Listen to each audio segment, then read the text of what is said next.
through an entire life of impossibility, I just want to give to you a showing of the possible. That's what I want to give to you today, is how possible it is to see beyond death being the answer, death being the only option.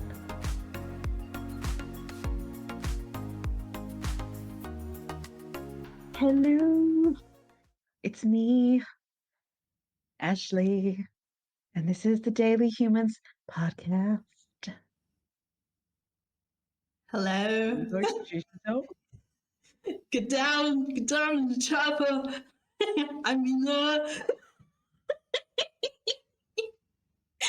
Hello, guys. I'm Nina. How are you? She's Arnold. Yes, I'm Arnold Nina Schwarzenegger. How are you? You know she's his double? He's, you're his double. Yeah. Yeah. So she's actually been in some of his movies. So it's not actually him, it's Nina. Mm-hmm. Yeah. I bet you couldn't see the difference. No. Not at all, no. Oh. Help you with future roles? No, not at all. Not at all. They'll need you for the part where he's yelling out for the chopper. Yeah. Just that part. Get down, chopper. Yeah, that's a good one. I practice that one a lot so I can get the delivery down, and make it really seamless between Arnie and I. Because he's the homeboy. He's been the mayor of California. I live in California. He's Austrian. I'm German. There's the connection is there. So, Yes, Ashley gave you the inside scoop. Relative. I did. Yes, I did. You heard it from me first. Permission from Nina. Okay, so no suing here. We're friends. We don't do that. Yeah.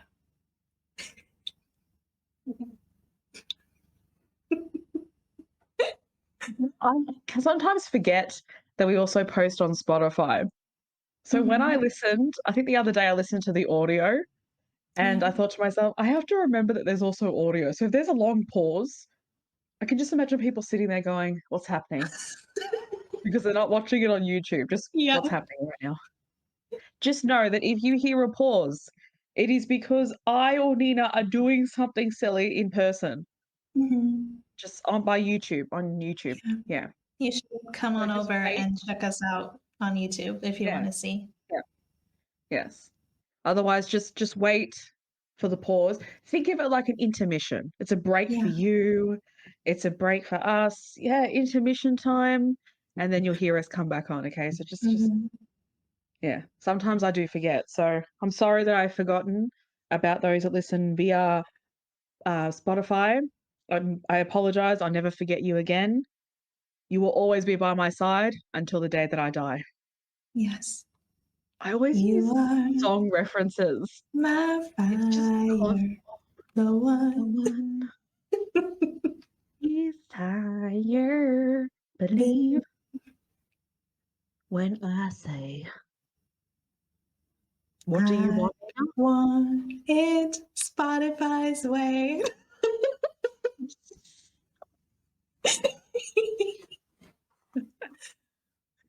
Coming to you in cinemas next week. Yes. Get down the chopper. I just asked her to do it before we started the episode because she did it. And I was like, Nina, please do it for the episode. Please. And she's like, but you're doing the introduction. I'm like, no. We try to take in turns as much as possible. But sometimes, I would love her just to do the intro, to be honest, and she can just do Arnold every single time. Yeah. Say sometimes, it gets progressive. Welcome to the Daily Humans podcast. I'm Asha Lee Wee. I'm Ashley. Do you want me to change my name? Ashawa. Ashawi. Ashalay. Ashawo. Just something different, I guess. Yeah. Asha, whoa. Ooh. Oh. I love that.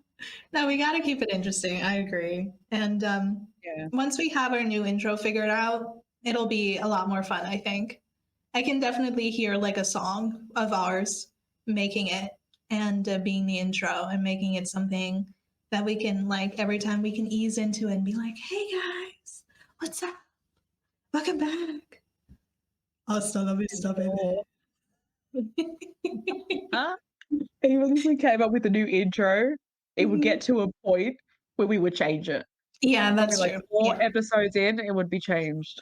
Because I'd be like, Nina, it's done now. It's done. Let's move forward. Yeah, true. That song got into my head. I'm every woman. It's all in me. Everything. That's such a good song.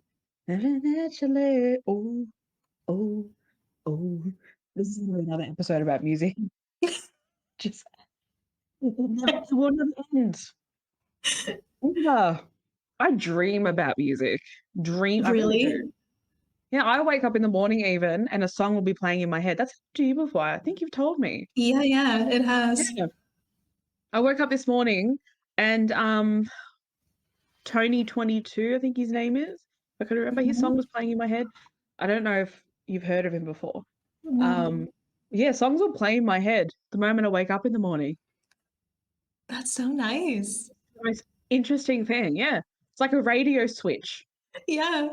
I didn't even press the button radio switch. Ding. Just wake up in the and let me just say, you might think that I'd get up in the morning, like waking up being like, oh yeah, sing it, brain. But I'm just laying there like, "Ugh, another day. Here we go. Oh my gosh, chloroform me."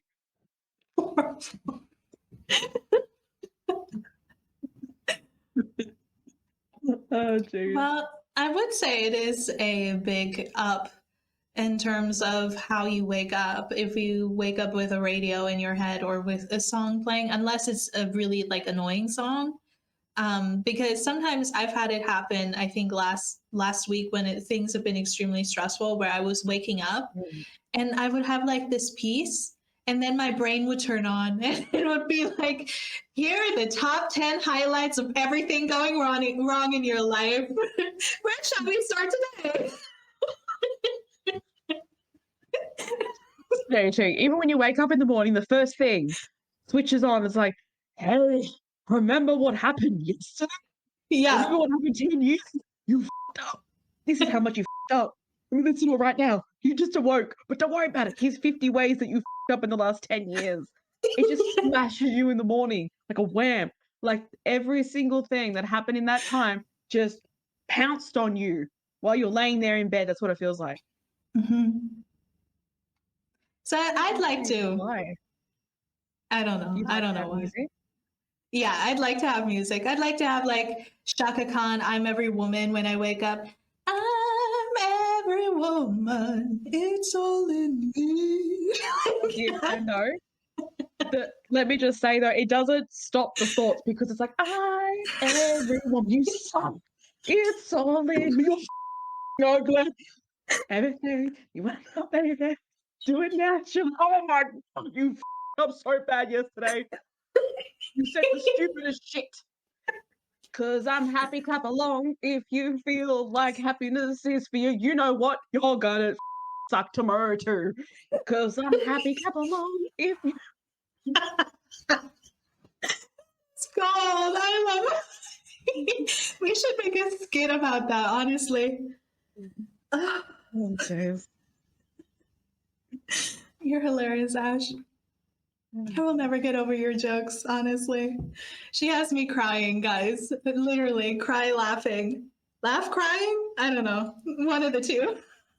Or both of them. Any way you want to flip switch it, we can. Yeah. It's funny because I never used to laugh at this stuff. Like it used to Mhm. be the biggest torment. Right. It's like it's like a how do I explain it? It's like I can't think of it right now because I just blocked out. But it used to really just yeah, I couldn't laugh at it, put it that way. Mhm. Okay.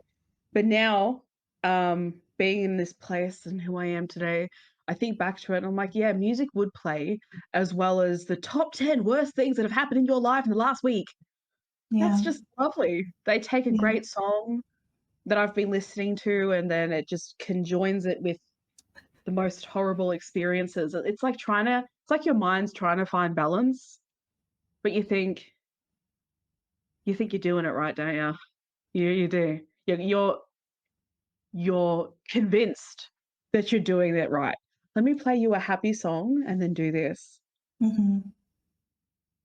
Mm, no, my friend. You're like a politician. You think you're doing the right thing, but you're really not. Yeah. Truly. We need a vote for a new politician in our brains. Yes, Um, we sure do. We certainly do. Is that something that you've ever experienced before in sort of that way where you'll wake up in the morning and it will be just not just one thing, it's just a bam, bam, bam, bam, bam. yeah, I don't think it's an definitely. isolated incident. Yeah, no, Yeah. absolutely not. Like you said, in the past, it used to be a lot worse than it is now. And I can laugh about it now, but it's definitely, I saw it pick up last week and over the last couple of weeks because it's been a lot more stressful. And it was just this incident in my life of every morning you didn't know what you would wake up to. And it really triggered this aspect in my brain that I've been, you know how people say progress isn't linear? It's like so not linear, and it's so okay to have bad days.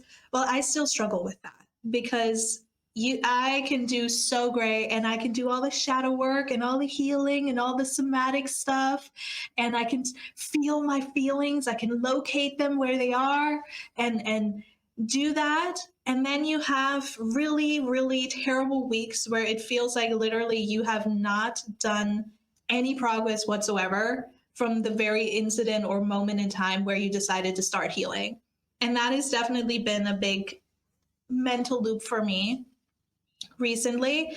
I am being more compassionate, and I think a lot of the reason why my mental health kind of dipped and it started with these are all the horrible things that are going to happen. You know what? This is what could happen. This is what could happen tomorrow, and you don't know how long this will last. Or in my incident, it was closely related to what I spoke about in the death episode of Momo's health being kind of in the air right now and we're figuring it out and she's getting better now, but at the time every day would be a new rodeo, and so my brain would take that and go to the worst possible scenario. And it is something that over the last week I've definitely identified and I'm working through, but it's been annoying and waking up to that is terrible. But prior to this moment in my life and this season of my life, I was able to actually wake up and feel good and not have to think about all the terrible things. And I'm trying right now. I said this to a couple friends of mine where I'm trying to hone in being in my messy era of just not having life figured out, not knowing what's next, and just doing stuff to figure it out, to live, to just be and not bully myself when I don't act or think or my brain doesn't work in the way that I wish it would at times. And I think that's helping, meeting myself with less judgment. But my gosh, you know how people say the morning is kind of your you time? It's the area of the day or the time of the day that will set up the rest of what's to follow. It's definitely been, I don't know if I should mention this. I will mention it real quick. Morning routines, they may or may not work for everybody. I've had moments in time where I've been really extreme, like, no, I need to do this, I need to do this, I need to do this, and then I'll feel good. And then I have months and weeks on end where I don't do any of that, and then I feel terrible, and then I get back to it. And it's just, again, this kind of rigid system that I don't like. So right now, to just feel where I'm at and to be okay with not being where I want to be is where I'm honing in. And that's starting to make my brain a little bit better. That and enough sleep and going to bed earlier and drinking more water and taking my vitamins. Everything that you said is in conjunction with our topic today. And it Mhm. is in conjunction. It all interconnects.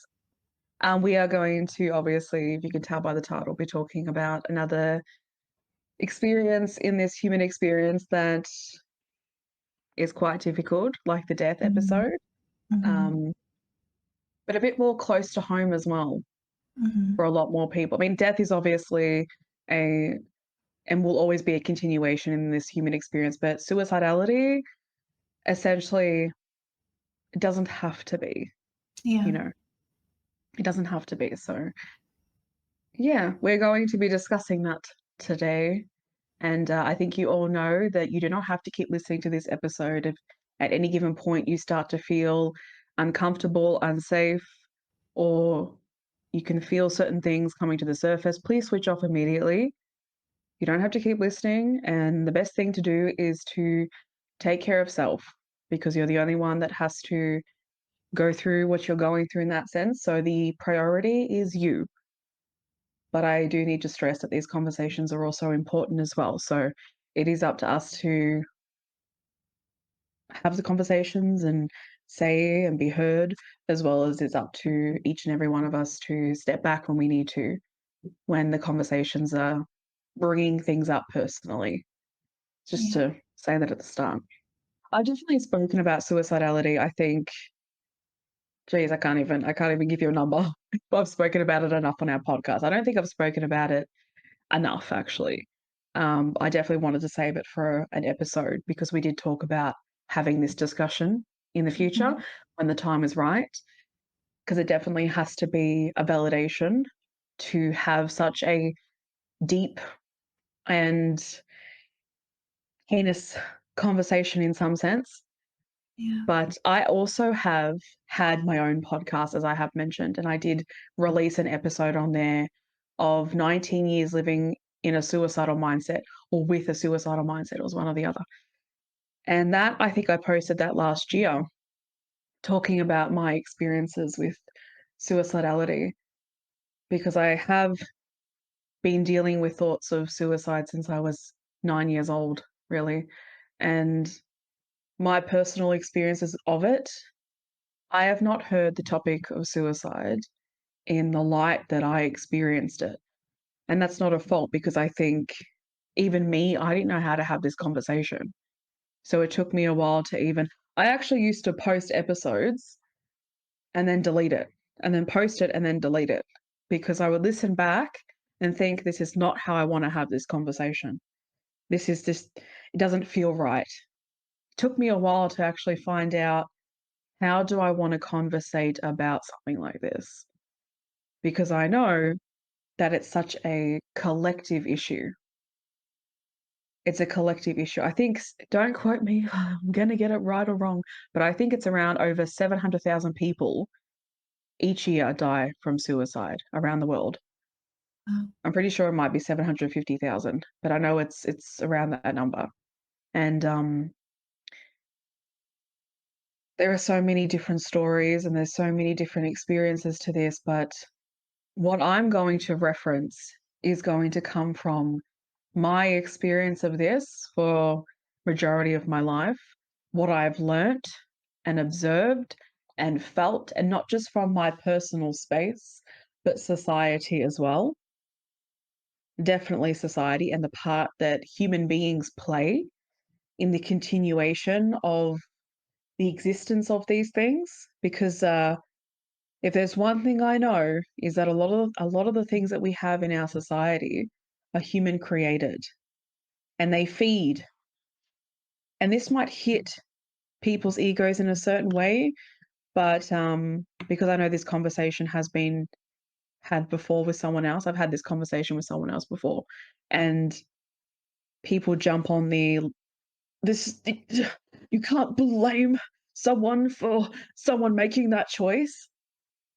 If you want to have advocacy and awareness on suicide, then let's be real on what feeds the thoughts to arise, what feeds it, what creates it, what stems it, which is a lot of human behavior as well. Yeah. That comes into the equation. And as I said, experiencing it for most of my life, and I'm 28, I still do experience it.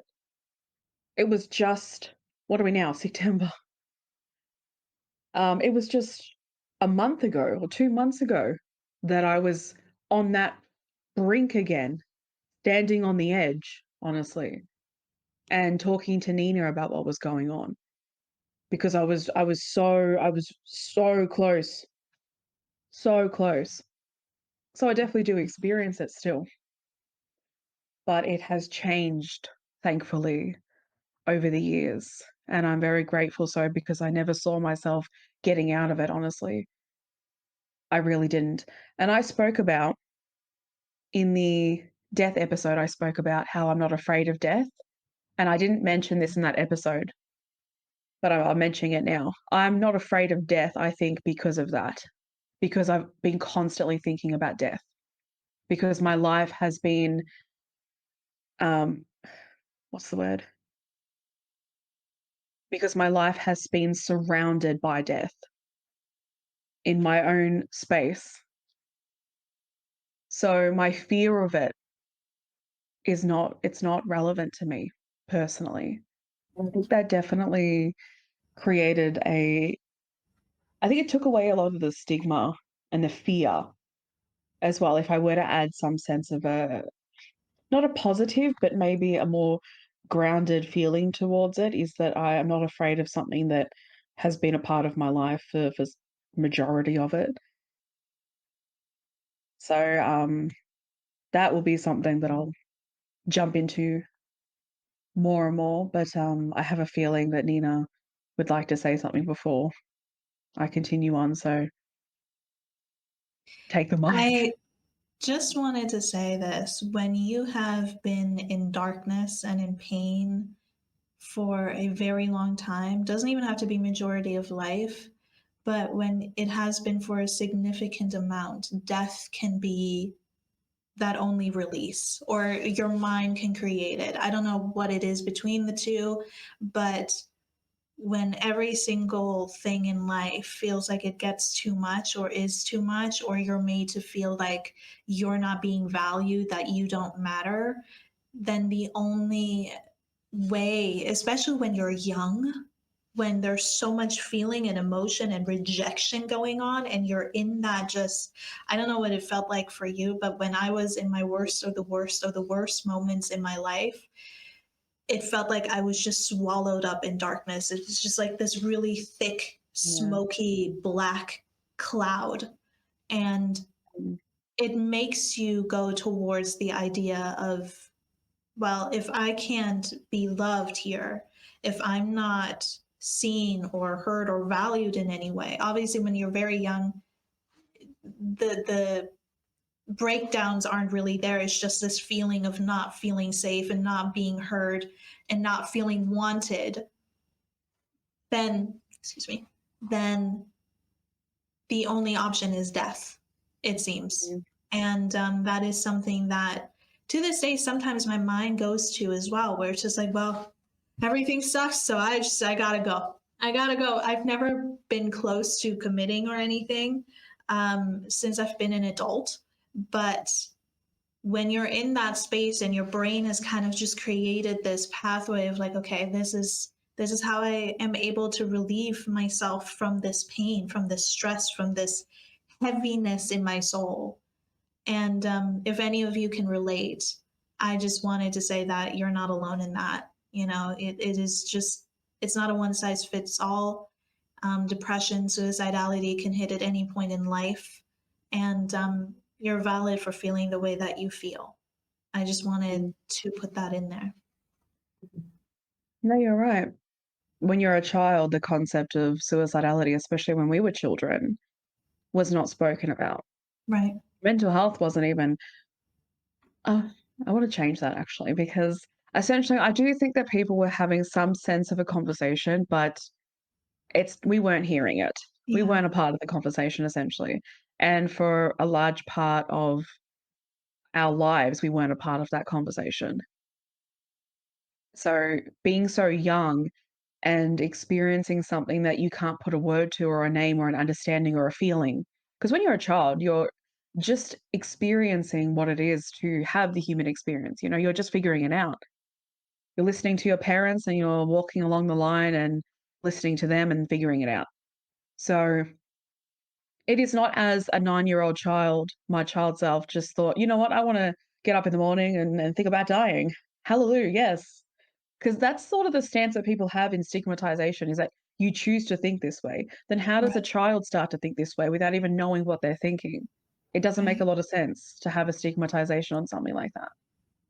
There was no way in hell that my child self knew what was going on. It was just this constant thought process of peace in death. Death seemed the safest, most optionable option, if that's even a word. It was scary from what I do remember, because obviously she didn't know where that was coming from, but it also felt valid. And this comes down to talking about things, talking about it in the way that I haven't heard people talk about it before. It felt, and it has always felt validated to feel. At that point, though, it was so new. So over the years, as things progressed and life just got more and more unsafe and more things happened, and then you reach teenage stage, it just built and built and built. And I have spoken about this before. Getting diagnosed at the age of 11 or 12, I think it was, with anxiety and depression, not even they could tell me what that was. And they sent me to a counselor that I'm pretty sure might have gotten his license from eBay, honestly. And that's a nice way of me putting it. I became a counselor for also a reason. The conversations around that were so stigmatized. So no way could they have given me answers on what these thoughts were. So still no answers at that age. So attempting that young without knowing, but attempting because it felt so valid to do so and continuing that over the years and surviving and not understanding how I'm surviving. There's so much confusion and loneliness and darkness in that, like Nina says. You can't put a single understanding or awareness to what this is. It is so deep. It's so deeply embedded for a lot of people that I think that's why society can't make the connection. I think that's why society struggles. But again, we have more awareness these days. So because of that, I would hope that it would validate people in the experience of this a lot more and in understanding. And I think it does, but also I know that we still deal with stigmatization. But back then, nothing at all. So as it's getting worse and as it's progressing, I have said this before and I said it on my podcast and I'm bringing it here too. I call it a filing system. This is the way that I interpret it. And over the years of accumulating traumas and rejection, abandonment, loneliness, hatred, unlovable, ugly, fat, blah, blah, blah, adds to the filing system, right? Now, I was convinced at a young age that my existence was irrelevant, especially being made to feel unsafe at the age of 7 and being violated at the age of 7. You see the world like that, and that will be for a different story. My image of the world was already infected in such a dark and negative way that I really couldn't see any other way other than to think that my existence was there was no purpose to it. It was only here just to be the punching bag for everyone else. And a child thinking on the lines of that. So the progression of it over the years, as I was talking about, just got deeper and darker. And it shaped and it formed and it kept adding to the filing system, which kept like if you think about the webs that you did in primary school, I can't remember what they're called, but you have something in the middle and then it creates a web. What were they called? Do you remember what they were called? I have no idea. I just Oh, I call them can't remember for the bubbles. life of me. That's a good one. I can only do a spider web because it's like you have the middle Mhm. part and then Yeah. it's 1, 2, 3, or like branches and they Mhm. just keep expanding. Think of that as well if I want to use that analogy. and it just keeps adding. Everything that happens in your life just keeps absorbing that and taking that in. And your mind, your subconscious, so your conscious, I should say, takes that as well and uses it. So you've got two things. You've got the filing system, and then you've got your mind as well that you're dealing with. Two things that are in conjunction and absolutely just pulling those files out. So again, you're walking through your teenage years. You have no idea what's going on. You have no awareness. You have this label of anxiety and depression, but what even is that? You know, what even is that? And then you keep going and more things are happening, and then you reach another point of making another attempt, which was my last one, because I'm not going to say how it happened. I'm not going to have that conversation. I'm not going to go into that ever. But my last attempt was at 21. And I've spoken about it in the, no, what did I speak about? The religious episode. Yeah. Trauma, religious trauma episode. I spoke about it. How I went into a mental health facility because I went into hospital because of a friend found me, a former friend. And I was only in there for a couple of hours because I knew that I would not survive in there. I could not do it, not for the life of me. I was already not surviving, but I knew that this would send me down that pathway all over again if I were to stay in that place. So I was released, and then people found out, and it just added to the filing system even more. It kept building and building and building and building because people didn't know how to conversate about it. People didn't know how to converse. Is that the word, converse? Because conversate's not a word. So I learned today, converse. Yeah. Yeah, I think that's the word. People didn't know how to converse. People didn't know how to step towards me. People didn't know what to say. And in a lot of ways, it's still a healing process, but I understand why a lot of people don't. Because if I've gone through all those years without knowing this too, who else doesn't know about it? Who else doesn't know how to even acknowledge it of what it really is and what stems it and what feeds it? The description of it in general. You hear the word and you think, oh yeah, people die by suicide. That's just it. No, no. There's confounding layers, people. There's like a bunch of there's a whole freaking it's huge. Like many topics, it's huge, right? So from 9, building, building, building, building, to now 28. And my explanation of it is literally that everything in that filing system, everything that accumulated over my life experience hit me every day. And I didn't have a single moment of peace from it. It was every day. It was every day reminding me why I shouldn't exist, why I shouldn't be here. And it was proof. The filing system is proof of why you shouldn't exist. Why would I believe anything else if that's all I know? If that's all I've experienced in my life? Why would I believe that I'm lovable? Why would I believe that I'm safe? Why would I believe that I'm heard? It's easy to say, "Oh, just stay, just stay because, your family needs you." And and I get why people say that. I understand. But there's so much more than the same conversation that's been had with this. And I'm not invalidating anyone. But every time people bring that up, what about people that have generational trauma, are dealing with abusive family members, unsafe spaces? There's just so much to say here that breaks the stigmatizing views that people have, but also this one narrow thinking with this. What would you say to try to convince me that I have a purpose to exist on this planet?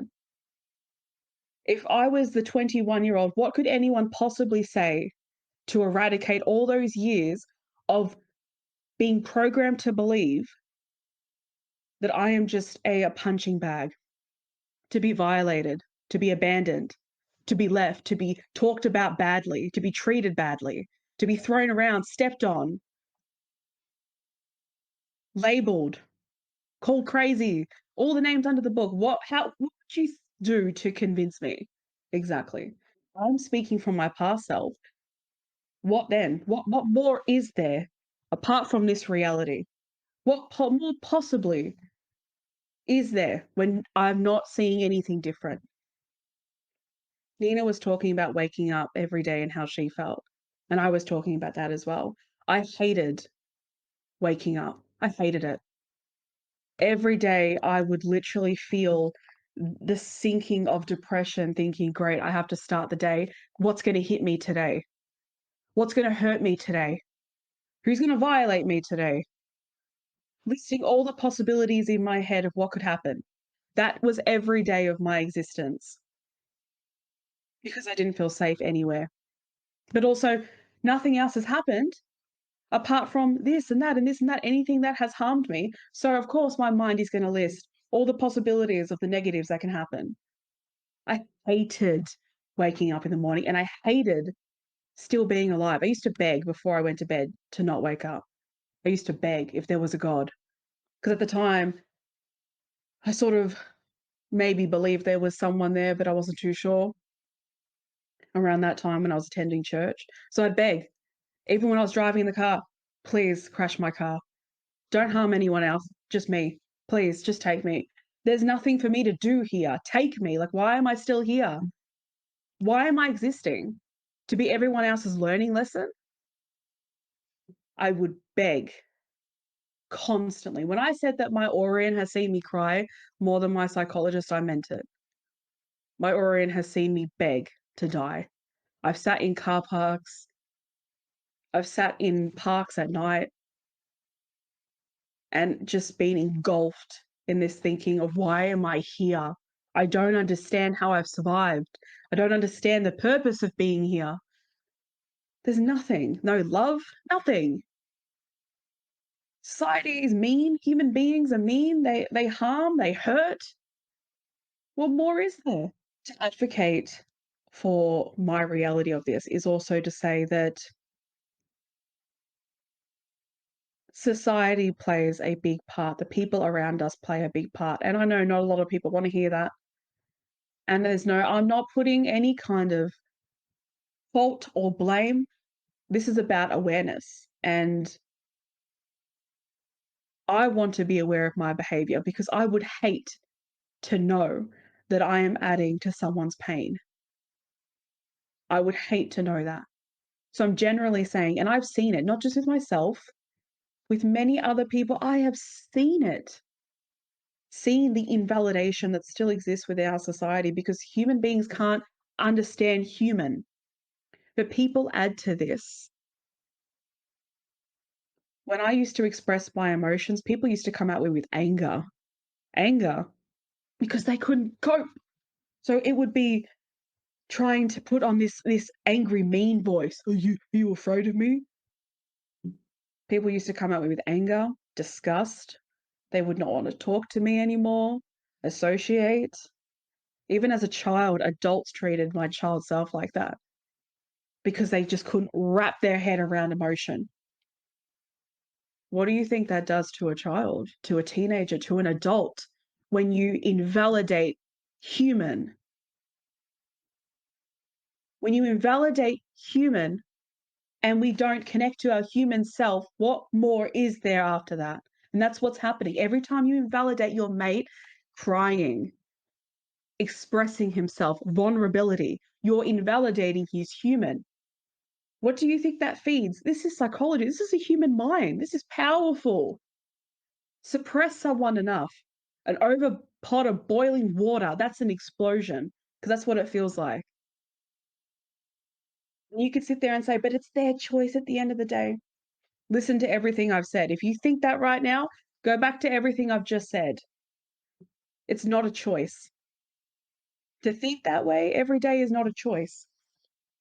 When you're convinced and when people convince you, when people tell you things, someone waking up every day and being told by their parents, you're worthless. Why are you even here? You're worthless. And then they pass by suicide, and then you have people in the comments saying, that was so selfish. What about their family? What about this? What about that? Their family was telling them every day they were worthless. The way you speak to people, how you treat someone's space, what you create as a human being, what you create, the environments you create. I've used this example so many times, and I'll let you speak, Nina. I just want to say this, sorry. You are a manager. You have a team. You have no idea what the people in that team are going through. One person comes to work and is going through, who knows, you don't even know what, but he's going through something, because majority of people do go through something. So let's be honest. You should have it in your mind anyway to create a safe, kind space. But they come into work, you act a certain way, you yell at them, you put them down. How do you know that you haven't just added the last file to their filing system that has pushed them? And that's why I always advocate to create safer spaces, to be aware of who you are as a person. Because looking constantly at everyone else and saying, you're at fault, you need to be thinking better, you need to go get healing done. Mate, I've been healing since I was 21, and you know what's funny? So everyone else around me is not doing that, and I'm not going to add a fault to them, but people were turning to me and saying, you need to heal. So now that I'm doing it, I'm watching everyone else do the same behavior, the same shit. I'm healing. That's what you wanted from me. Where's everyone else?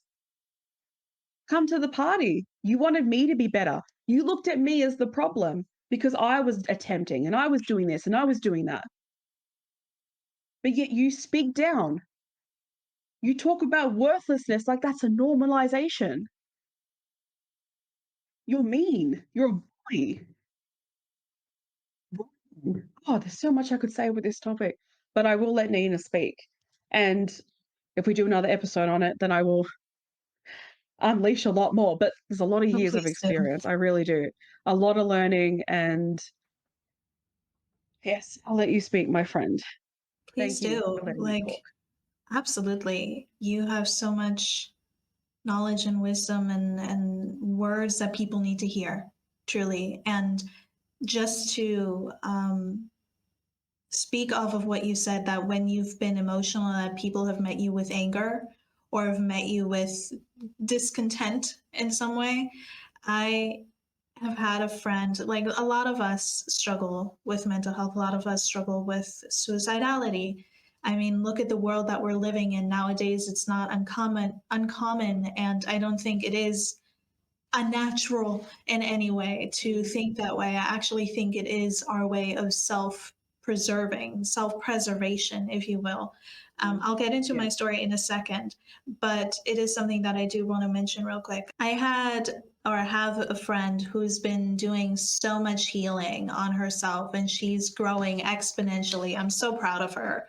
And she had a recent conversation with somebody she cared about the way they were treating her, and she got emotional, and she had a bad day as well, but she was being brave and confronting this person in a gentle, kind, open way of like, hey, this thing that you did, it hurt me, it made me feel bad. And this person was being very dodgy, very just not really optimal in terms of replies. However, they had asked her how she was doing. She had opened up and been honest about her suicidality in that moment and how she hasn't been feeling great and how she's been feeling triggered. And when I tell you that person, like, I know that sometimes it can be difficult to have that conversation, for somebody to open up to you and be like, I'm suicidal, or I've had suicidal thoughts. I know that a lot of people, or maybe many people, don't have knowledge sometimes of how to go about it and don't have negative intentions with what they say. But in this moment, and it shocked me when she had related to me, this person completely and utterly shut her down and was like, if you're going to talk to me this way, I don't want to have a conversation right now. You need to get yourself together. And they stopped speaking to her for a whole week. And she had said something of the like in the midst of this conversation of just like, what if this had been my final straw? I've been holding on for so long. I've been struggling for so long. What if this had been my final straw in letting go and attempting? And I know for myself, when it comes to me personally, emotions are difficult to process. I have so many things I want to say. I'm trying to get them all out one after the other because they're all like screaming at me, I want to be heard. Just say this, say that. No, but seriously, I've struggled with emotions quite a bit and releasing them, especially when it comes to tears. When it comes to tears, it's not so much crying to myself, but crying in front of other people. And this goes back to what Ashley just said of like, when you wake up and a person tells you, if it's a family member or anybody else, continuously that feeling emotions is this or that, right? Or saying negative things about you if you display emotions. I happened to be in that situation growing up. I used to cry a lot, so I got called a crybaby and I got called being an attention seeker and all these things just for having emotions as a young child. I'm talking under the age of 10, under the age of 8, and just being ridiculed and getting to a point where I had to suppress my emotions. I could not cry in front of people because now it wasn't a feeling anymore, it wasn't an emotion anymore, it wasn't just crying because I was feeling bad or because I was upset. It became this whole narrative of, if you cry, you'll make the people around you angry. If you cry, you'll be a bad person. If you cry, this and this and that. Your brain creates a narrative based around the experiences that you encounter on a day-to-day life when you're young. It can happen when you're older as well. I don't think there's a timeline to it, but especially when you're young. And something that I learned recently actually is that, maybe this is something that's common, I don't know, I learned about it recently, but when children grow up in households where any authority figure is emotionally avoidant or absent or just not really fulfilling the role as they should be, the child tends to blame themselves. They don't think, my dad had a bad day at work, and this happened, this deal went through, and I know he's upset. No, they internalize it. Children internalize. It's like, I drew my dad a picture, gave it to him, he looked at it and he screamed at me because I was interrupting his moment of peace or whatever. It's because there's something wrong with me. That's where child brain goes to. So you take that child brain and you continuously feed it with negative experiences. Continuously, the child blames itself. And then you build that up over the years. And then you get to the point where you're open and trying to communicate with the people you think care about you, which that in and of itself is, that's a lot. To take that chance to open up to somebody after being in a space of not being heard, not being seen, not being validated. And to then have a reaction like that, for example, that I just talked about with my friend, or that Ashley has spoken about, that can be somebody's very last time on earth that you interact with them. And I know a lot of people say this, you need to take care of the people around you. You need to tell them that you love them because it could be the last time you see them. And I feel like a lot of the time that in and of itself somehow gets romanticized. And then you have the other side of culture that's like, if you, commit suicide, if you die and you pass away, then, this person couldn't deal with it. They couldn't deal with it. They were weak or whatever. There's like this narrative that goes on. And then there's this other narrative of, it's a sin. It's a sin. And I'm like, mention that. Why are we vilifying a victim? Why? I don't understand it. But before I digress with that, I'll share my story. Can I quickly say something? Yes, please. Is that go okay? ahead. Yeah. Okay. I just want to quickly say that it's easier to look at the victim than it is to look at self. Yes. It's so much easier to look at someone crying and see them as the problem than it is to look at self and be like, what? Oh, okay. Are they crying because I did something? Assessing self. It's just easier. Yeah. Accountability and responsibility are too hard for a lot of people, unfortunately. Yeah. It's horrifying, honestly. But that's the thing, real quick, before I continue with me. It's one thing to not know how to respond. It's another to respond with anger. It's another to respond with this vile attitude of like, oh, I can't deal with this right now. Push you away. You need to deal with it. Like, excuse me? You open up a conversation and then you cut a person off like that and they're being open and vulnerable. Well, I have things going on in my life. It's not about you right now. It's about them. Anyway, when I grew up, and I don't know, I think I've mentioned this possibly every now and then here and there. I'm not 100% sure. But I had the unfortunate experiences of being severely bullied when I was younger. And when I speak severely, I mean severely mentally, emotionally, physically abused. When I was a child in school, when I was in kindergarten, and then I had my own experiences at home on top of that. And it definitely didn't set me up to have a life of like, everything is beautiful and wonderful. You know, I don't know when it initially kind of hit me with the thoughts of suicide. A lot of my childhood I can't remember because of the stress, the trauma, the volatile emotions that I've had to experience and kind of process through. I know bits and pieces here and there, but it's not a conclusive picture where I can be like, okay, this is the day it happened. I don't know if it happens with, I don't know if other people are like it, that in general, but alas, that's what it is with me. And I think for me, it became a culmination of things, a culmination of pressure, of being bullied, and then coming home and having my own fights in the house, and then having my fights with friends, being a teenager, moving into teenager stage, having hormones. It became an amalgamation of things, a whole, like, what are the, anyway. Those little cubes with the colors and stuff that you like twist around, the Rubik's Cube. Yes, thank you. That's what my life was.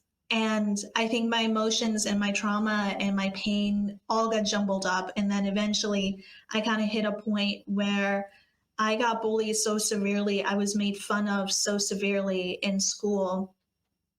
And I kind of got to the point of like, I can't do this anymore. I can't be here anymore. I can't, like, I'm trying to reach out to friends. I'm trying to be there for them. I'm trying to be open with them, but I'm getting like weird microaggressions from them because back then I did not have good friends. And then at home, I'm having trouble with my mother. She's stressed and we're screaming at each other. And then, I go to school and I'll be publicly humiliated, and that's piggybacking off of being physically thrown downstairs and my head being banged up against metal doors and having to go to the hospital. Like, it's a whole thing. And it just got to the point where I'm like, I am so tired of people telling me who I have to be, how I have to do things, like constantly being projected upon of how I should show up. And in the meantime, nobody's showing up for me. Nobody. I am so exhausted with trying to keep up the strength, the mindset, the emotions, and keeping it all to myself. I think back then, for a very long time, I had, getting emotional, that's okay, feel. But I had a dog named Lucky, and he was one of the, I'm working on the whole publicly crying thing, so excuse me.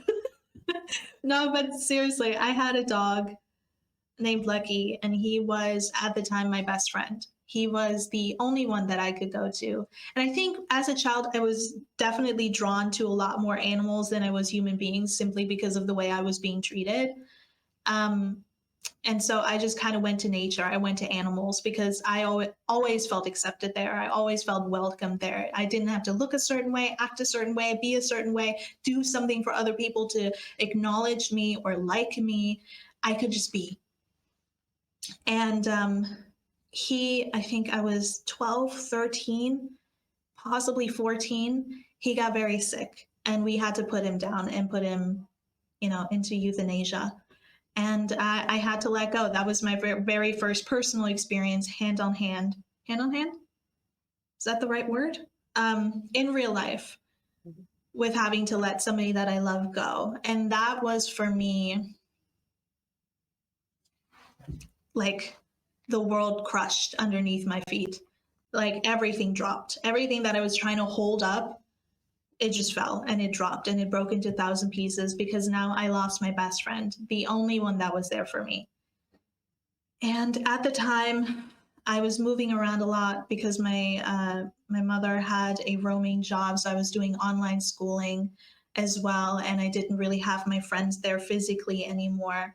But there was one particular day, and I think it was shortly after I had to put Lucky down, or we had to put Lucky down rather, and I had opened up to a friend of mine that I had like revered. I was like, out of all my friends, this is the one I feel like I can open up to. She and I, we get each other on a soul level. And I opened up to her about how I was feeling and what I was going through on a day-to-day life.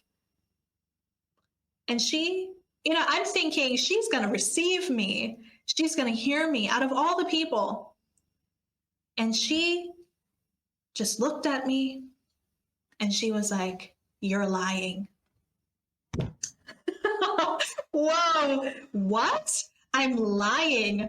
Yeah, you're lying. In fact, she took it a step further and she was like, not only are you lying, you're a bad friend. How could you put all of this on me? I'm sorry. I thought we could talk. I mean, I know we were like 14, 15 at the time at this point. But I thought I could sit here and open up and talk to my friend about how I was feeling, how I was really doing, because I trusted you out of everybody else that was in the clique. I trusted you the most. No. She blew up at me and she twisted everything around that I said. And how could you do this? How could you tell me about this now? You're a liar. You hid things from me. I'm like, I hid things from you. And it turned into this whole thing that it wasn't. And I broke down crying all over again. So it ended up with me sitting in my room crying to Mumford and Sons' Sigh No More album, which, by the way, that album now, can I just say, is kind of like in my history record of my life. Every time I feel like a teenager again, I hear one of their songs. Or rather, every time I listen to their songs, I feel like a teenager again and in that era of life. But it was one of those moments where I felt so useless and so hopeless. And it got to the point where really I think we moved to a different state and I went to a physical school again. I do have to interject real quick because I don't know if I said it in a prior episode, and that was I had asked my mom initially before we moved around and became more kind of like nomads and stuff, if I could go on online schooling because my depression was getting worse and I don't know how long I can hold on. And that's when we switched. But when everything kind of fell around me, when Lucky died, when my friend blew up at me, and I kind of went through this whole thing of letting go of every single person I've ever known prior, my mom put me back in public school. And there was one day I came home that was just a hard day. And man, I came home, I had a massive fight with my mother, and I just ran to my room. And that was the day that I decided that I will no longer be here.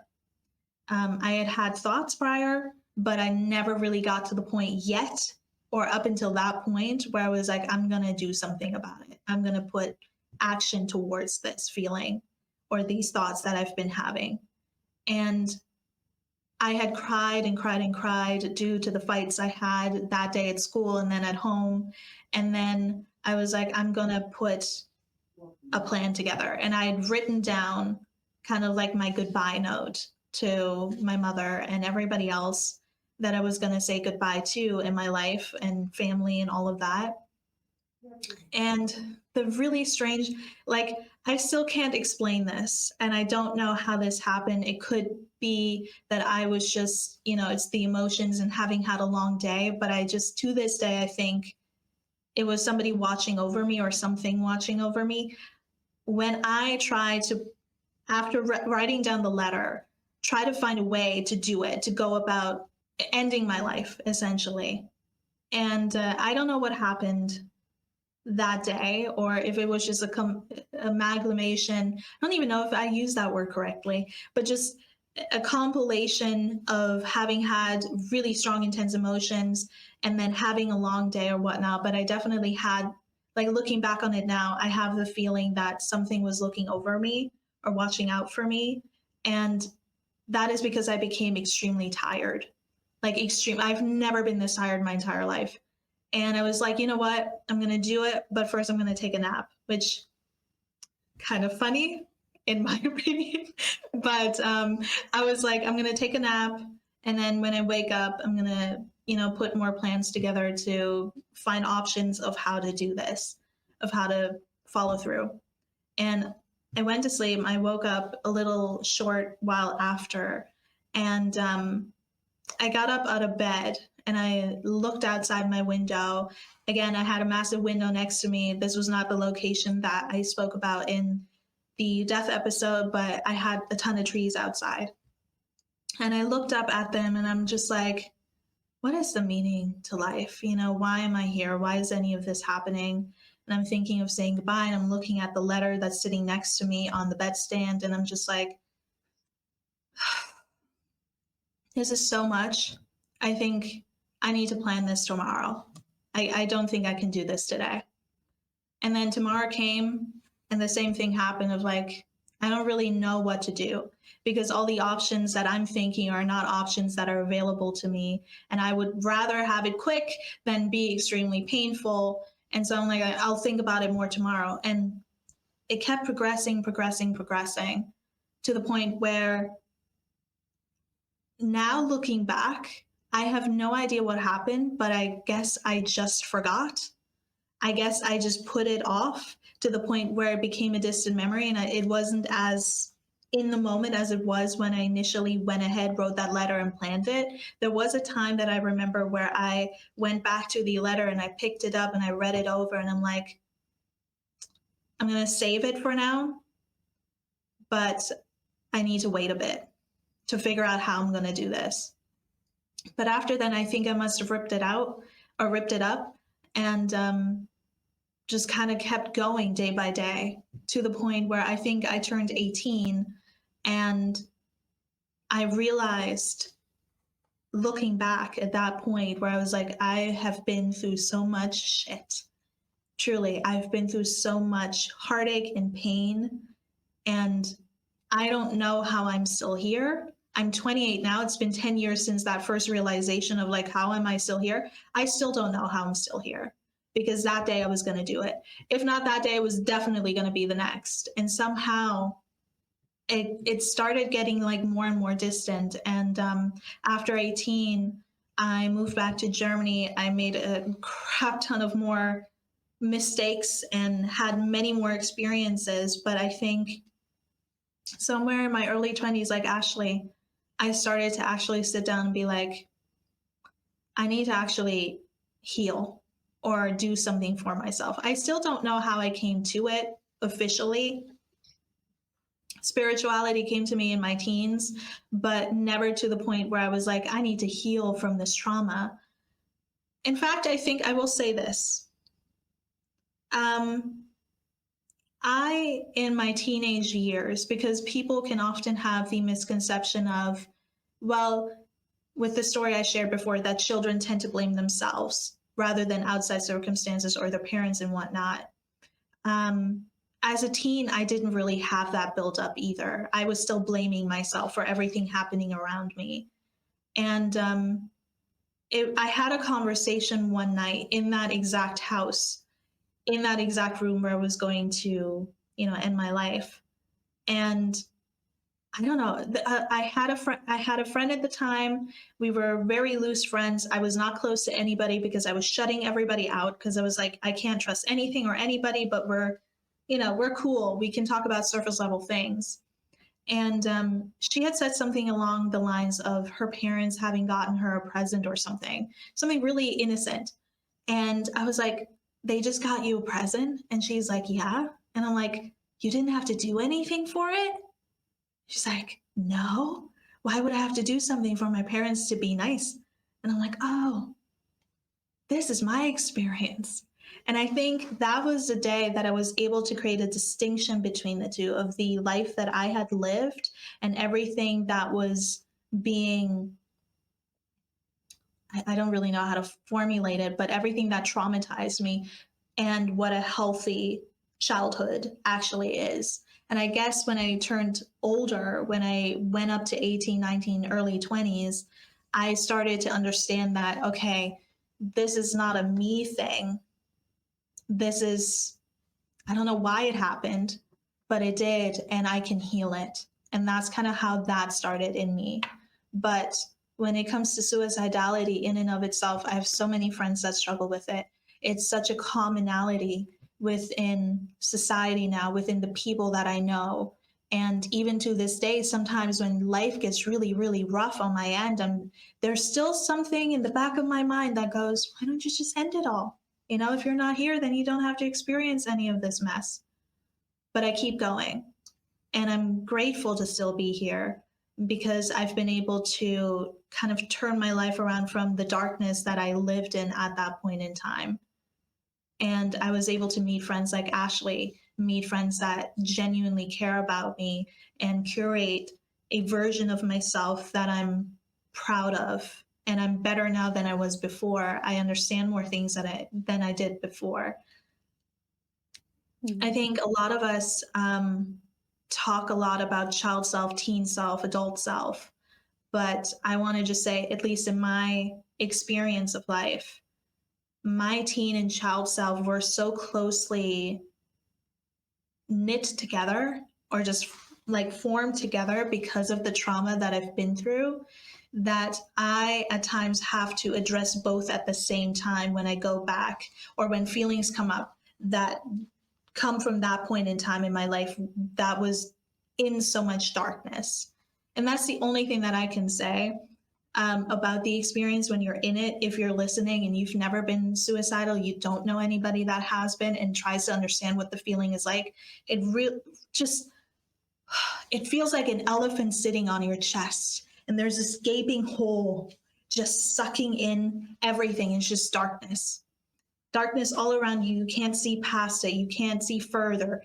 And you don't even want to go further because anything in the future will only be more of what you've experienced in the past, right? That's how the brain is. And a lot of my rationality and understanding and growth mentally first came when I turned 20, when I turned much older, when I turned into an adult versus teen and child self, where I still blame myself for everything. I still have moments like that where I blame myself for everything going wrong, where I'm being very hard on myself. But I have, fortunately, the experience that is not true, or at least, I don't know how to say this, but essentially, not everything is riding on my shoulders alone, and I can be more gentle and compassionate with myself. I can make mistakes, but that doesn't mean I'm a terrible human being and that life is over. And it's a process of healing. It's a process of moving forward. It's a process of undoing this mentality of everything is my fault. Everybody hates me, and everybody, not even hate, but I am so unlovable. Nobody else could possibly love me. Undoing that, I think, is the foundation that all the suicidal, negative, even the thoughts that come back from the past or resurface even now are based upon. So that's kind of what I'm learning, is how to be a better, not just host of love, but a better host of myself and my emotions and the things I've been through, child and teenage self, essentially. Yes. That's everything. I was trying to breathe and talk at the same time. That was really hard because talking about difficult subjects makes me breathe funny. Anyway, Ashley, do you have anything you want to say?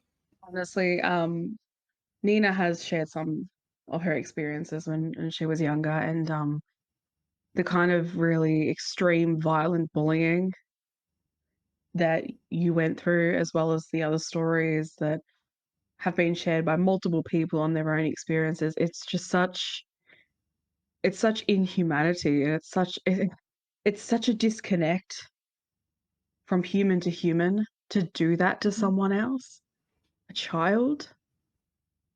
Guy, it really just I'd really love to understand how people get to this point of validating within themselves. I can treat even as children, getting to a point of I can do this to someone else and not feel a single thing over it, potentially. So I said this to her before, but I am tremendously sorry that you were put through something like that. Yeah. And Thank you. yeah, It was you're tough welcome, at my the friend. time.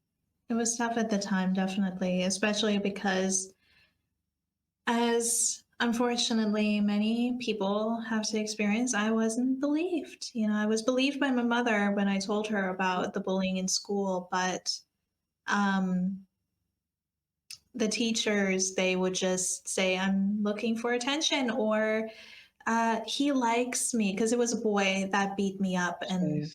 did all these things. Oh, he's just mean because he likes you.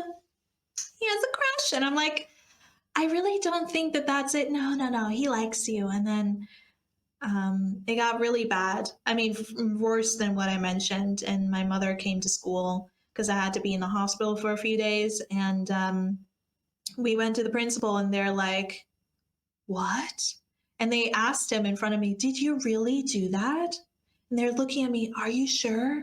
I'm like, no, I'm just making this up for fun, just to harass another student for no reason. Of course it's true.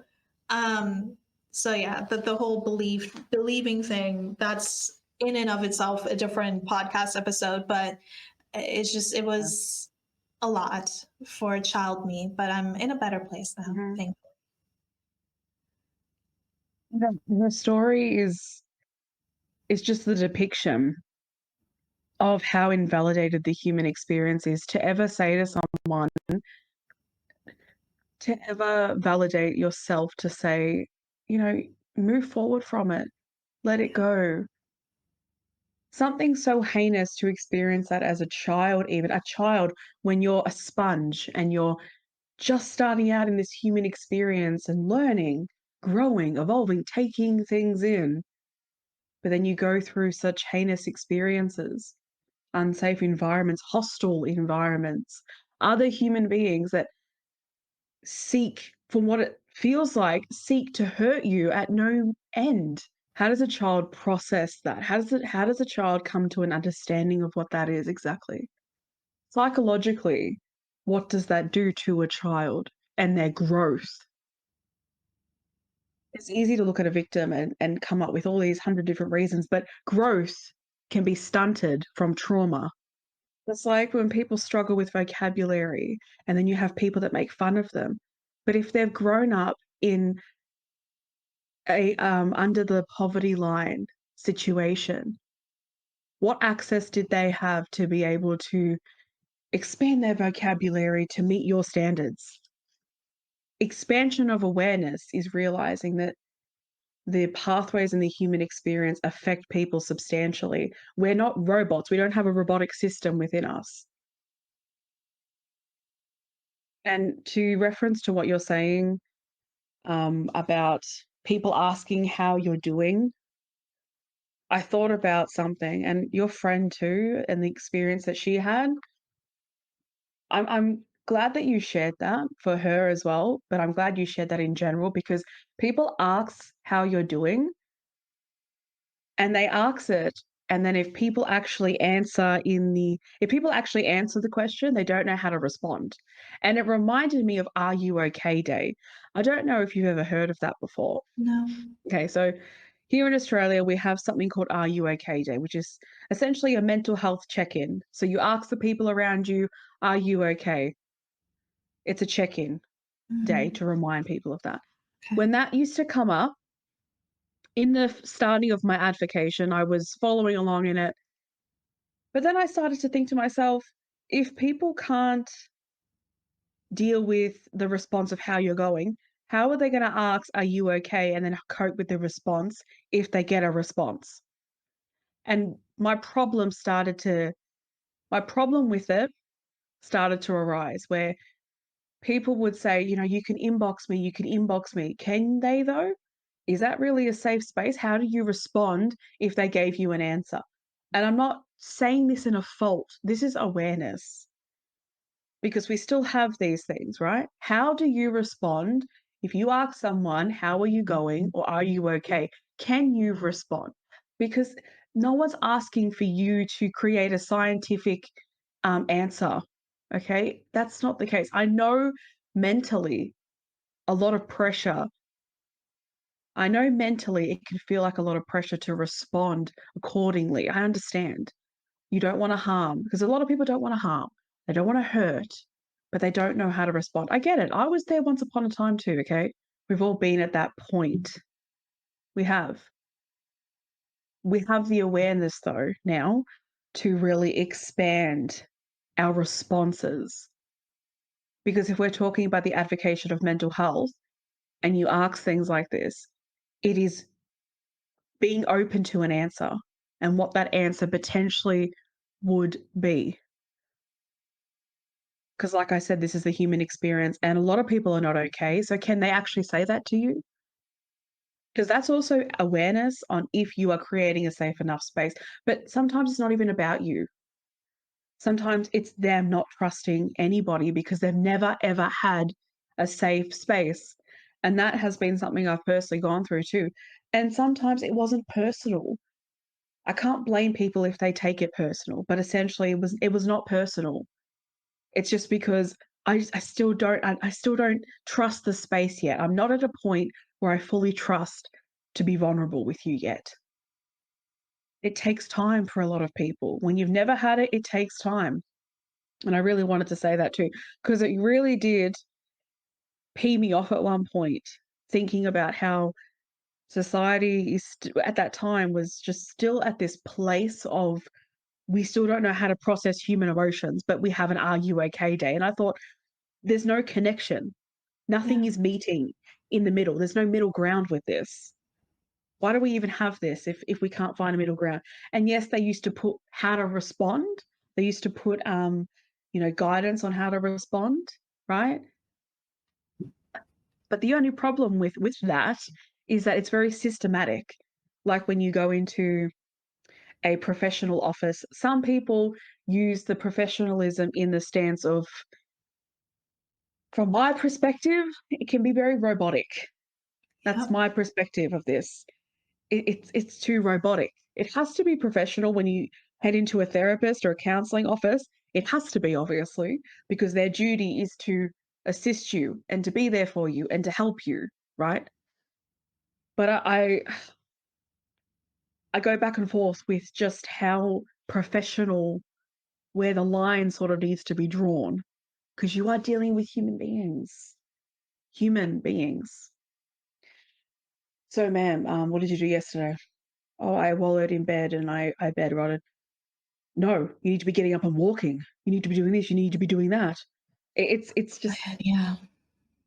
but that will be for another episode. But I really just needed to say that too. Yeah.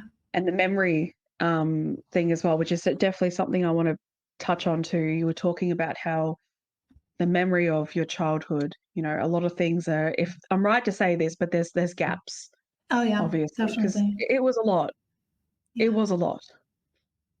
The brain can only cope with so much, so it's Yeah. understandable. To advocate as well, too, because people think that every single trauma survivor can't remember anything. Some remember everything. Truly, some remember everything. They can pinpoint the name, they can pinpoint a date, where it happened, the face of the person. Some people remember. And it was a personal struggle too, is that people couldn't comprehend how could you remember something so heinous then? I don't know. I don't know. Did I get a choice? Was there a switch? There's a switch of remembrance. I don't remember flicking the switch. I don't remember doing any of that. Yeah. Yeah, some people do remember this. Again, this comes back to the fact that this is the human experience and it's can go in every direction plus more. Mhm. Okay, some people remember, some people don't. Some people have gaps in their memory, some people don't. Some people can't remember a damn thing, and individual psychology comes into this. But I remember especially the assault that happened when I was 7, his name, his face. I used to dream because complex PTSD was a diagnosis I received at 21. I used to dream of his face. I used to see his face when I was driving the car. I was driving my car sometimes. I remember too when I was hanging the washing one night and I would literally turn around and think that he was there. That's how powerful the mind is to convince me at any given point that the person that made me feel unsafe is around and is going to find me or is going to come back. That will definitely be for a different episode, but it is in conjunction to Yeah. suicidal thoughts, suicidal ideations. It all comes back to breaking down the stigma and the thought process that people have. If you're seeing consistently the person that abused you and then someone's having thoughts of not wanting to be here anymore, how can you invalidate that? I understand people say things like, think of your family, think of your loved ones. Why would you do such a thing to them? It's not doing anything to them. It is my life that is constantly revolved around pain and trauma. It is the entire second, minute, hour, every day. And there's no break in between that either. If people, I've always said this to anyone that has any kind of projection on hearing this. If you think about something that's happened in your life, right? And a lot of you have had this experience where you wake up and you think about it, or you go through your life and you think about it, pops into your head. In that moment, can you put a little intermission in that? Do you put a little intermission into that? A lot of you have experienced things, and this is how you can relate to it even. Think of what you've experienced and what that position was like. Someone that's gone through multiple layers of trauma, that's multiple things that pops in, including the extensions of that, replaying over and over and over and over and over again, and then adding more things. The files come out, proof of why you shouldn't be here. Proof. It's proof. It's all proof. It's got nothing to do with anyone else. It really doesn't. With filing system, do you think it would pull out love? You're loved if you literally believe to your core, and there's a whole, like I said, there's a whole bunch of proof of why you're not loved. Where do you think that that would come into play here? Where do you think the selfishness would come into play? How is the self-centeredness a part of this conversation?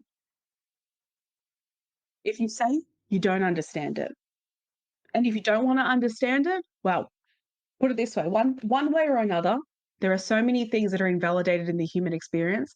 And if there's one thing that I know, is that human beings have something. And if someone invalidates that, how do you feel about it? So if you want the expansion of awareness for yourself, think about that for others. Just think about it. I'm not going to force anyone to, but if there's one thing I've seen and know, it's that.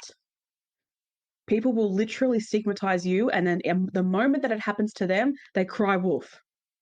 And hey, you've got every right to be upset over it, but the cycle, do you guys see the cycle here?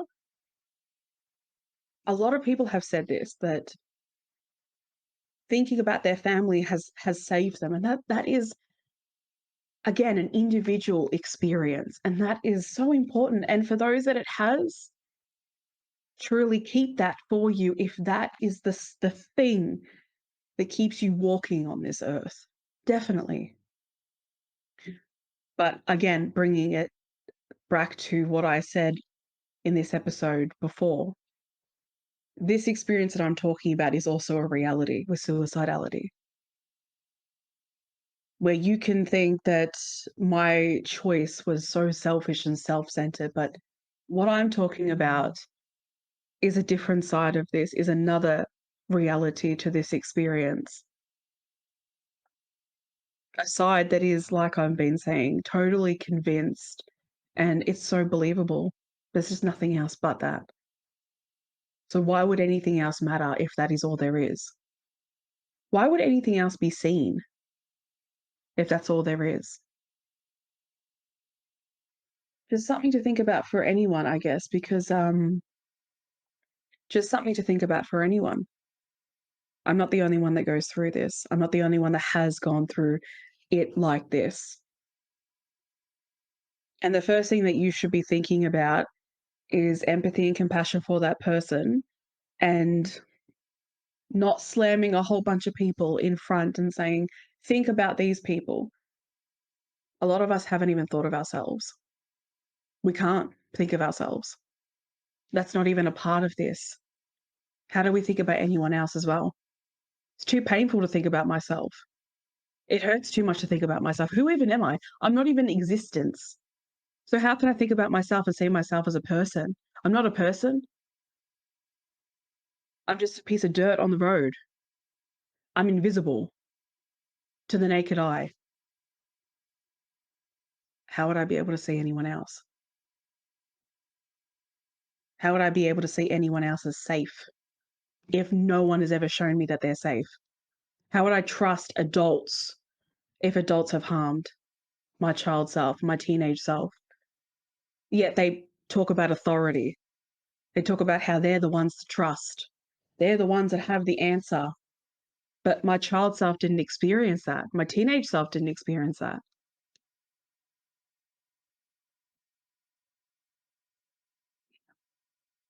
There's a whole life. Oh, yeah. It's just, especially what you said of who am I? You know, you are in this state of survival and you don't have time to think about you anymore. There might have been a time before the event, before the abuse, before the trauma happened. Um, but in the midst of the hurricane that happens when you're in the smack middle of the trauma of whatever is happening in your life, especially if you're young and you don't have control over it, um, you don't have a sense of identity. And I think that is something that often gets skipped because most people, as far as I've heard, form their initial identity in the way they relate to other human beings in their childhood, with their parents, with their family members, with their friends, school, whatever. And when you don't have that, it gets really just different. I will leave it at that word. Yeah, But yeah, it does. yeah. If I can just say this, when I've looked back on my childhood and I try to remember things, I have like a few things, you know, it's like images of things popping up. And I've worked hard to have those images because before my healing began, I only remembered the bad things. Mm. I had them down stat. I knew when it happened, what age, who did it, what, you know, how I was treated, how people responded. I remember everything down to a T.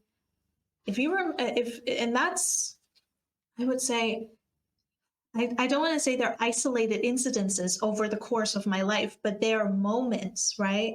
And everything else was deleted. It's like literally a file on your computer and you only remember the bad parts. You only tap the bad parts and you delete the entirety of the rest of the movie. It's like, I don't know.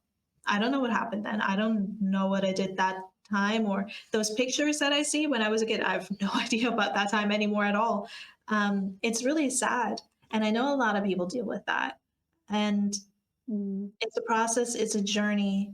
And if I may say just one thing to end off the episode, Nobody has the right to invalidate how you feel. I know we say this all the time, but you're valid, and even feelings of suicidality are valid, because in the world that we're living in, as Ashley has stated and illuminated as well so many times, it's based on productivity, on how you show up, not on how you're doing. And that Yeah. is the issue. Living in Australia doesn't mean that we don't have problems. Living in any country that is rich in certain things doesn't mean that it eradicates the human experience. I really want to point that out as well, because stigmatization also comes from people, again, comparing and projecting that if you live in a certain country, that means you have no problems. I've been a part of projects with Beyond Blue to bring about suicide awareness, and I think I've done three or something. Three? I think, yeah, I've done three or two. Anyway, there was one experience when Julia Gillard shared my story, and someone commented in the comment section, if you live in Australia, then if you live in Australia, then what problems could you possibly have? And at that time, I took it personally, obviously, but then now I sit there and I think people really do think that wherever you live must eradicate the human experience. If you have a lot of money, it must eradicate the human experience. It doesn't. And to think otherwise is something within you that is disconnected from the understanding of that. I'm just going to end that one with that. But to really just move this into present moment, because I know I've discussed a lot about the past moment and the really intense experiences of that. 2020 was actually when I spiritually awakened, and I feel like 21 was essentially the biggest change. That was a massive, but 2020 was the second biggest change. I'll say this, but 2021 is when everything, just after that attempt, I experienced the aftermath of that attempt, stigmatization. And if you watch the religious episode, certain things being said that were very heinous at that time and still quite extreme as well. But that really put me in a place where I can't explain why it happened and how. Like Nina was talking about, you really can't explain the explanation of what made this sudden change happen like that, really. But all of a sudden, I realized that I can't live like this anymore. There has to be, because I knew that I'd be going in and out of this facility. I knew it. Now that I was on record, now that they knew, they would be watching, and they told me, if you leave, if you volunteer to leave, you have to do this, this, and this. So I knew that they would know, and this would be my life. And I couldn't have this being my life, going in and out of the facility. So the process really started at 21, letting a lot of people go. And that was so difficult because I never saw myself letting people go. Letting a lot of people go, making so many changes. And over the years, it just accumulated. But 2020, smack bang, September 2020. It's funny because we're in September now. It just completely leveled up, and I spiritually awakened and dived into that shadow work, meditation, really started to get into it. And it hit me like a ton of bricks. It really did. I spoke about it in our spirituality episode. It hit me like a ton of bricks. But fast forward to last year, I started to really think about my purpose, or the year before, I think it was, I started to think about my purpose, but I was met with so much conflict with that because I still didn't think I had a purpose. Was still quite suicidal, and I was still in such a state of protection mode that I did not trust society. I did not trust any choices and decisions. I didn't trust myself, trusted no one. So even I was spiritually awakened and moving through this, and I was finding increments of change and increments of, oh, that can happen. Is it safe though? There was still so much to move through. So I'm going to fast forward to this year because this year has been, I think, the biggest look into purpose, but also suicidality. And I think you can vouch for that because we have had discussions about this. Of course, I've said to Nina, especially when I'm in that mindset, this is what I'm feeling, this is what's going on. And after I've moved past it, I have the observation moment of looking at it and thinking, why did this happen? I'm in that state of being able to do that now. But this year, I was really in a very deep state of what is my purpose? Why am I still alive? How did I survive that many times? So why am I still here? Why are you keeping me here? Am I being punished? Did I do something crappy in the past life or something? Why am I alive? I really felt myself diving into this. I really needed to know. I really needed to know and face suicidality head on. So it's like, imagine it as a different person and then me. I really needed to start looking at it because it's still a part of my system, but I just can't keep living like this anymore, where every single time that's the first thing I go to and think about. And it's an automatic thing. There's no choice to it. It just happens. It's just, oh, anyway, was it 2 months? It was around 2 months ago, I think July. Would you say July was the worst month? I think it was July. July, It was I because would I was, say. yeah, there were things happening in July and I was, I actually had sat down and wrote out a letter to my mum because I was done. I said it to Nina. I know that I've been trying and I know, but I can't, Nina, I can't see an end to this. Even though I'm healing, like it still hurts so much. And how do I move past all of this?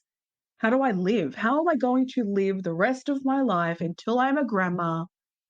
How am I going to do this? It hurts and I'm always tired. I'm exhausted. Other people are exhausting me because they're constantly wanting productivity and they're wanting me to do things. And I can't even comprehend what they're asking sometimes. And I'm not at the level that everyone else is. There's so much that is going against you when your growth has been tainted by a bunch of bull from this human experience, right? And it really sent me spiraling. And I was going to do it, try again. And I reached out to Geordie, who you guys have seen, if you've seen the episode, even if you know that she was our special guest, because I felt like I needed to. And I reached out to Nina as well. Um, but the thing is, and I just want to say this too, is that sometimes even reaching out to people, I had to learn that I can reach out to people, but I knew that it wasn't going to be the thing that was going to bring me ultimate contentment because it hasn't, right? It was just the fact of, to me, it was just trying, try. That's what it is, just trying, right? And I knew that now in my present self, I have people that do see, hear, and validate me. So it doesn't hurt to try. Nothing can be as bad as what it already has been, And I've heard it all. So nothing that no one can say is anything different. But I know that Nina and Geordie would not do that, would never say that. They are not the type of people to ever even think about that. So I reached out to them and direction was given, but I had to see, even just finding the words of what this journey has been like, because you've got to validate the feeling. You got to even understand where it's coming from. I still don't understand where 19 years of living in a suicidal mindset has come from fully. How did it just pop into my head at 9 years old? And if I'm speaking spiritually here, I potentially have to go back into a few past lives, potentially, because it just feels too ingrained in my system. And if you're spiritual, you're spiritual. If you're not, you're not. But honestly, past life, probably look into it if you decide, if you want to at least. But yeah, that really changed my trajectory a lot in thinking. And that sort of brings me to the book that I brought into, was it the last episode? Or the last episode. The book, Many Lives, Many Masters.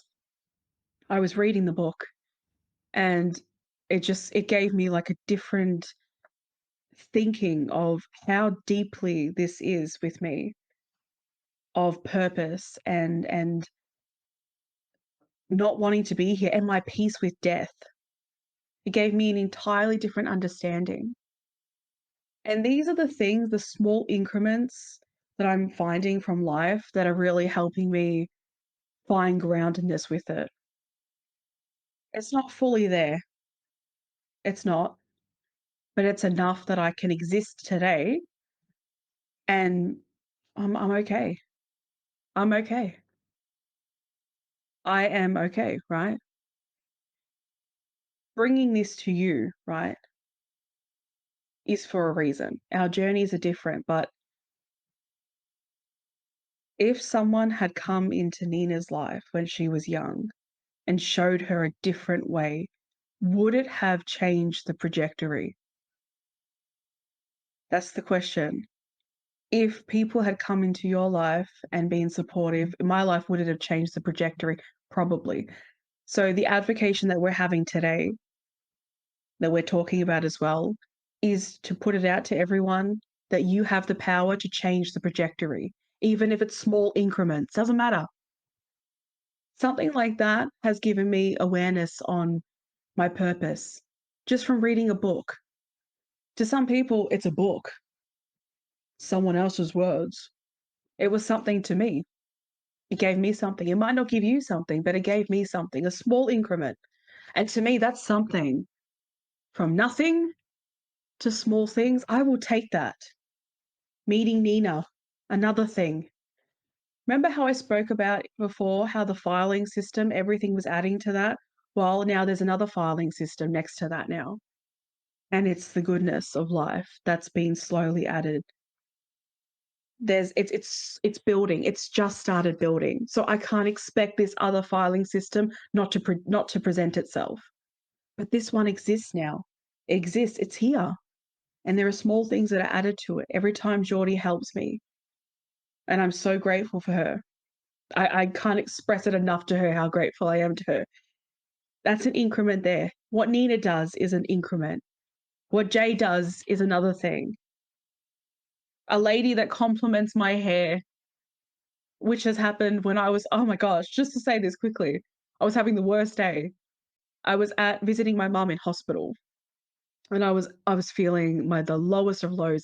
And this lady stopped me and she just complimented me and she smiled. And I don't know, I just felt seen. That's a small thing to add to that. It matters how we show up in people's lives. It matters what we do. It could be as small as you going to your friend's house and putting a movie on. They might need that to break the consistent cycle in their head of I shouldn't be here, I shouldn't be here, I shouldn't be here, I shouldn't be here. Movie. I don't care if people call that a distraction. The intensifying feeling of suicidality, fine. Fine. But it's the small things as well. And yes, it depends on the individual, but however it fits for them, when you're around someone, you find out what that is. Or even so, you try. You just try. It is so possible. We are the proof of that. We are the proof of going through a life that gave us nothing but harm and pain. We are the proof that we have survived. And we're here. We're sitting here talking to all of you, alive. We're healing. We're moving through it. We're just finding our feet. We still jump off the ground. And we both have to pull each other down sometimes. And I'm so grateful that we have that friendship because I need to be pulled down.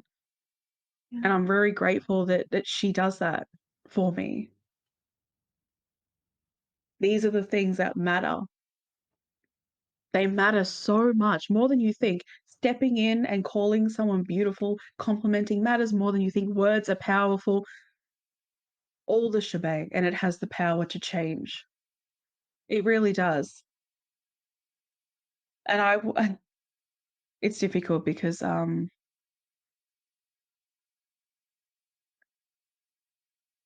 have every right to exist on this planet in the safest, most grounded, calming spaces. And I'm not going to invalidate the experiences that many of you have that show you otherwise. But I just want to say, right, through an entire life of impossibility, I just want to give to you a showing of the possible. That's what I want to give to you today, is how possible it is to see beyond death being the answer, death being the only option. It is possible to see beyond that.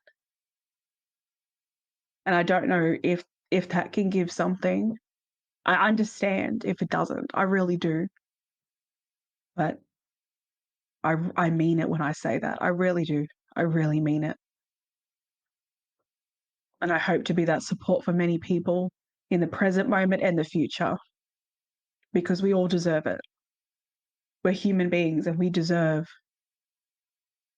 safe spaces and to be Yes. heard, seen, and validated. Yeah, absolutely. I totally agree. I said totally again. Ashley and I were talking earlier about taking some things out of our vocabulary, and here it goes. Totally. No, but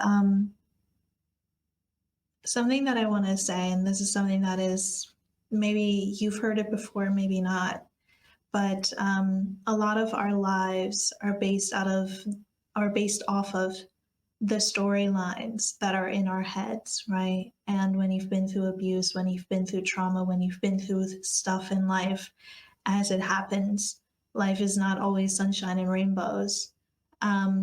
There's a story that runs, and it either adds to it or subtracts to it. And I love what you said, Ashley, about there now being a second file system where it's the good, and you can't expect for the other one to not show up in the very heavy times. And I love that. What I would like to add is to just say that it is possible to live a life that is more aligned to the life you wish to live, or the person you wish to be, or with the people you wish to live it with. I didn't think it would be. For me, for majority of my life, it is something that I wished for, yearned for, having an amazing group of friends, or being in a certain position in life, being able to do certain things in my life. And now, being 28, I have the joy of having experienced some of those things that I've wished for my entire life. And having the people around you that can, we've said it before, but just let you be in all that you are is a major case for that, and a major case of building up the positive file system, or a different storyline that negates the negative one that you've experienced for such a long time. It is not something that will change overnight, but it is a process, and it is possible, and something that I return to over and over again when things get really hard. And even when I don't believe it, it's just, you are worthy. Your existence is valid and worthy, and you are worth being seen, heard, and validated. So yeah, that's all I want to say. Yeah. Oh, geez, we've come so far. Yeah, we really have. We really have. That's the thing too. Thank you for saying that, because I did forget to mention this. A lot of the time when I move through life, I just think, yeah, this is what I have to do. This is what I have to do to get better, and this and this and this. I'm so focused on that I don't really take the moment, like I am right now having these conversations with you, Ash, and really looking back and seeing how far we've come. Yeah. We've come so far. Seriously, like it's insane. But Yeah. I hear you. and not even but and this is not the end. You know, we don't know how long life is for either one of us or life in general, but we will continue to create the pathways that were not open to us when we were younger. And I think that in and of itself is a success story. Mhm. That's right. We take our experiences and we use them. We use them to create the things that we should have had, Yeah. to bring into the environments that need it, to be the change, to be what we should have had, basically. Yes, and we'll keep trying Yeah. as we have. We're super women. It's very easy to forget. Yes. Yes, yes. Power. Yes. Powerpuff Girls. Oh my gosh. Don't get me started. That was my favorite show ever. Winx Club. I love the Winx Such a good Club. show. Yeah. Same. Oh my gosh, nostalgia 101. Hmm. Thank you all for listening to this episode. Take good care of yourself because you deserve to take good care of yourself. And until the next episode, thank you for Yes. listening and hearing us. Take care, guys. Bye. Bye bye.